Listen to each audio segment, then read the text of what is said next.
It is the early hours of April 8, 1941, and along the dune-backed coastline near Dunkirk, a German sentry paces the same stretch of sand he paced the night before, his rifle slung, his breath visible in the cold sea air. Behind him, concrete gun emplacements are taking shape, the first skeletal joints of what will become the Atlantic Wall, a defense intended to make the whole of occupied Europe's coastline impossible to approach. He hears nothing. He sees nothing. But a few miles inland, in a fallow field still wet with the night's frost, something has just fallen out of the sky. It drifts down slowly, swinging gently beneath a small parachute scarcely the size of a bedsheet. It makes no sound, gives off no light, and triggers no alarm. When it lands softly in the mud, between two rows of winter cabbages, it looks for all the world like rubbish. A battered cardboard tube, a few feet of cord, and a small wicker container no larger than a shoebox. A Belgian farmhand, up early to check his traps, finds it before the German patrol does. Inside, padded in straw, is a single gray and white pigeon, blinking calmly in the half-light with a small canister no bigger than a thumb strapped to one leg. Tucked beside it is a printed questionnaire in French, asking, with disarming politeness, for details of troop movements, gun positions, and the patrols that walk this very beach each night. This is not a bomb, it is not a radio, nor a piece of code-breaking machinery. It is, in the most literal sense, a bird. And yet for 4 years, tens of thousands of these unremarkable gray pigeons, dropped at night onto farms and fields across occupied Europe, would form one of British intelligence's strangest and most effective tools, turning the empty skies above the coast into a postal route for spies who were never trained, never recruited, and in most cases never even met by the people running the operation. This is the story of how Britain turned an ordinary pigeon into a coastal spy. By the spring of 1941, Britain's view of occupied Europe had gone almost entirely dark. The fall of France the previous summer had not just cost Allied territory, it had gutted the intelligence networks that pre-war planners had relied upon. Agents who had operated under diplomatic cover were expelled or interned. Couriers who had once crossed borders freely now faced checkpoints, identity papers, and a Gestapo apparatus growing more thorough by the month. The Secret Intelligence Service, MI6, had a presence in occupied territory that could, by some assessments, be counted on one hand in certain regions. The problem was most acute precisely where Britain needed information badly, along the coast. With the threat of a German invasion of Britain only narrowly receding, and the Kriegsmarine and Wehrmacht turning the Channel and North Sea coastline into a fortified perimeter, British planners needed to know exactly what was being built, where, and by whom. Where were the gun batteries sited? Which beaches were mined? Which fields had been flooded to block paratroop landings?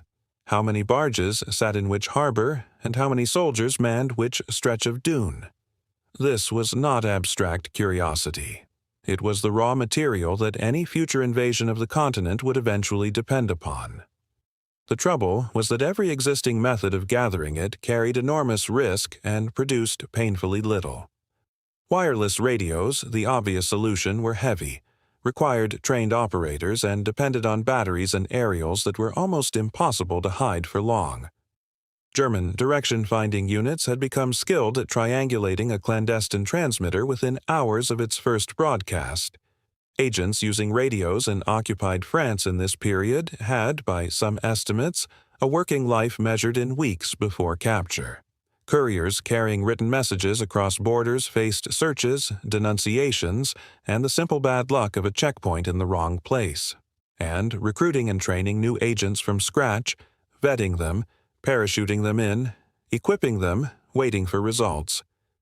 Took months that Britain, in the desperate spring and summer of 1941, did not feel it had.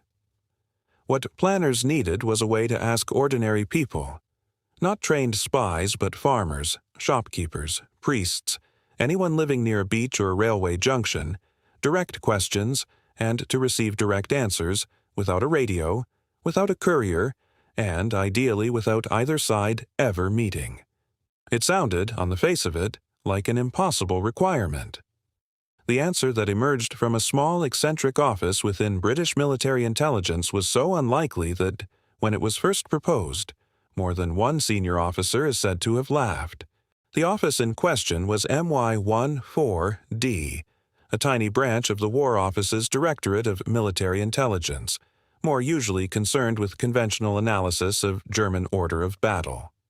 Its most unusual program, codenamed Columba, was the brainchild of Rex Pearson, an intelligence officer who had spent the interwar years working in Switzerland as cover for an entirely different secret network. Pearson's idea drew on a hobby practiced across Britain by hundreds of thousands of ordinary people: pigeon fancying. If a homing pigeon could find its way back to a Yorkshire loft from 300 miles away, Pearson reasoned, it could just as easily carry a message back across the Channel from occupied Belgium or France. The mechanism itself relied on biology rather than electronics. A homing pigeon, raised in a particular loft from a young age, develops an extraordinarily reliable instinct to return to that exact location, navigating using a combination of the Earth's magnetic field, the position of the sun, and, some researchers believe, a memorized map of landmarks built up over its early flights. Properly motivated, hungry, eager to return to a mate or chicks, a healthy bird could cover the distance from the Pas de Calais to an English loft in a matter of hours, flying at speeds that could exceed 60 kilometers per hour, roughly 40 miles per hour, in good conditions, well above rooftop height and entirely out of reach of casual interception. The equipment built around this was almost comically modest. Each pigeon flew with a tiny canister, often made of light alloy or vulcanized rubber and barely larger than the cap of a fountain pen, strapped to one leg with a rubber band. Inside it went a scrap of rice paper, chosen because it was thin enough to be folded into a sliver smaller than a postage stamp without becoming illegible, even when covered edge to edge in minuscule handwriting. The birds themselves were parachuted into occupied territory at night by aircraft of RAF Special Duty Squadrons, packed 2 or 3 at a time into small containers, sometimes wicker baskets, sometimes simple cardboard cylinders padded with grain and a paper questionnaire, suspended beneath a parachute roughly a meter across, no bigger than a large beach umbrella. The whole assembly, bird included, weighed only a few hundred grams, drifted down almost silently, and on landing looked so unremarkable that more than one farmer assumed it was agricultural waste blown off a passing lorry. The questionnaires packed alongside the birds, printed in French, Flemish, Dutch, or Danish depending on the drop zone, were strikingly direct. They asked for the identity and insignia of German units in the area, the addresses used by German headquarters staff, the state of morale among occupying troops, whether BBC broadcasts could be clearly received, and, most pressingly for the men planning Britain's coastal defense picture, exactly what fortifications, patrols, and gun positions had been observed along the nearby shoreline. The pigeons themselves were not military stock. They were donated, often along with their fancier's own skill and knowledge, through a civilian organization called the National Pigeon Service, which by the war's end had registered tens of thousands of birds and lofts across Britain. Training, breeding, and the construction of the canisters were handled at a scattering of RAF stations and pigeon lofts along the south and east coasts. Exact production figures for canisters and questionnaires were never centrally recorded in any surviving document, a reminder that this was, throughout, an operation run on a shoestring by a handful of officers, not a sprawling industrial program. Between 1941 and 1944, more than 16,000 of these birds were dropped in a long arc stretching from Bordeaux in the south of France to Copenhagen in occupied Denmark, the bulk concentrated along the Channel coast of France and Belgium, where invasion planning made intelligence most urgent. The results, in the first 2 years, were modest and uneven. Of 690 pigeons dropped in 1941, roughly 150 returned, and only 82 carried usable messages. Many recipients, terrified of being caught harboring what was unmistakably British military property, are known to have killed and eaten the bird rather than risk discovery, burying the canister in a ditch. Then, in April 1942, one message changed how seriously columba was taken. Carried back by a pigeon that had landed near a small Belgian network calling itself Leopold Vindictive, message number 37 arrived at MW14D. They were offices written in dense, careful script across several sheets of rice paper. The group, led by a priest named Joseph Raskin, had included detailed sketches of German gun emplacements, identified a chateau near Bruges being used as a secret communications center, and reported on the accuracy of recent RAF bombing raids. The message was thought significant enough to be shown personally to Winston Churchill, who is said to have described it as symbolic of the resistance still alive within occupied Europe. Britain tried, tragically without lasting success, to maintain contact with the group. Raskin and several colleagues were eventually captured and executed. Other messages were less dramatic, even comic. Reports on local gossip, complaints about food shortages, the odd message addressed personally to the king. The Germans, aware that something was happening, attempted countermeasures of their own, including training falcons along the coast to intercept stray birds. British records suggest these efforts caught precisely none of the intended targets. Records of exactly how many coastal defense reports reached planners in time to influence specific decisions are incomplete or remain classified, and historians are honest that most of Columba's 16,000 birds produced nothing of operational value at all. But for the handful that did, the effect on Allied understanding of the Atlantic coastline was real, and the psychological effect on the few Germans who came to suspect a hidden bird-borne network watching their every gun position was, by several accounts, considerable. If you are finding this interesting, a quick subscribe helps more than you know, it costs nothing, and it helps stories like this reach further. Britain was not the only combatant to recognize the pigeon's potential, though no other power used the bird in quite the same way. Germany's own military maintained pigeon units, principally for short-range battlefield signaling between forward positions and command posts when radios failed or needed to stay silent, a tactical tool, not an instrument of civilian espionage. There is no evidence the Wehrmacht ever attempted anything resembling Columba's mass distribution of birds into hostile territory to solicit reports from ordinary civilians. Doing so would have required exactly the kind of trust in an occupied population that Germany's occupation policy made impossible. The United States came closer in scale, but not in purpose. The American Signal Corps trained and deployed an estimated 56,000 pigeons during the war, considerably more than Britain's Columba program. But the overwhelming majority served frontline infantry and airborne units, carried in wire baskets or strapped to a paratrooper's chest in a purpose-built harness, to relay tactical messages when radios were unavailable on the battlefield itself. More than 95% of messages entrusted to American pigeons are reported to have reached their destination, an impressive figure, but one earned on the friendly side of the front line, not behind enemy defenses in occupied territory. What set Columba apart was not the bird nor the canister, both of which were unremarkable by the standards of pigeon fancying as a hobby. It was the use to which Britain put them, an open invitation, scattered indiscriminately across an entire occupied coastline for any willing civilian to become, however briefly, an intelligence source. No vetting, no training, no extraction plan, and in the vast majority of cases, no way of even knowing who had written back. It was, in effect, crowdsourced espionage a lifetime before the term existed, run not from a Whitehall basement with unlimited resources, but by a handful of officers, several hundred volunteer fanciers, and a great many ordinary people across Europe willing to risk a great deal for the chance to be heard. Assessing Columba's true impact remains difficult, and historians are careful not to overstate it.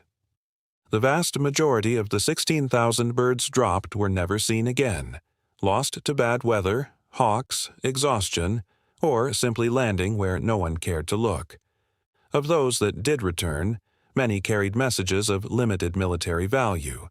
What can be said with confidence is that the small number of genuinely significant reports, message 37 among them, fed directly into the broader intelligence picture used to plan the eventual liberation of the continent, contributing fragments of detail on coastal fortifications and troop dispositions alongside dozens of other sources.